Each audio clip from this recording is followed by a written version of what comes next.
Alan Andrews, a lawyer for Client Earth. This European Court of Justice ruling, what do you make of it when it comes to air pollution? The court seem to be saying that the UK must meet its obligations.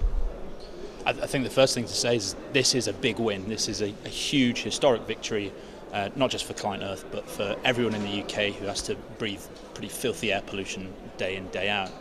I think what it means is that the UK is now going to have to come up with a plan to get diesel pollution off our streets as soon as possible.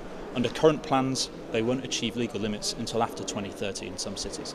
And is it really diesel that's the main problem, the main cause of this? It's nitrogen dioxide, this particular pollutant that seems to be particularly difficult for the government to deal with. Is it down to diesel or the other factors as well? In the case of nitrogen dioxide, it is overwhelmingly diesel exhausts. Somewhere between 70 and 80% of the NO2 on some of our most polluted roads comes from diesel engines. So the government must act now, urgently, to get diesel vehicles out of our towns and cities.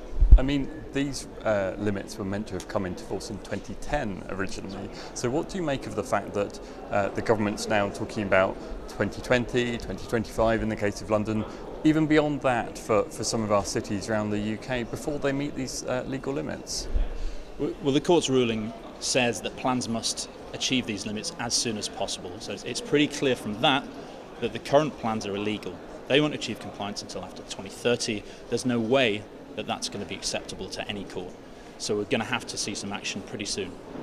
What kind of action would you like to see? You mentioned taking diesel cars off the road, but what would be your advice if councils up and down the country were to come to you and ask what should they do? What would be your advice of the kind of measures that they could now put in place?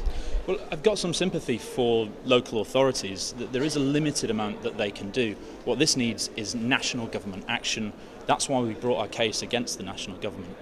What we need is a national system of low emission zones, a bit like the one that is being proposed for London. But if it's good enough for London, it's good enough for other cities in the UK. This is a national problem and it needs a national solution. Low emission zones would keep the more polluting diesel vehicles out of our towns and cities where they do harm, where they're causing all the health problems.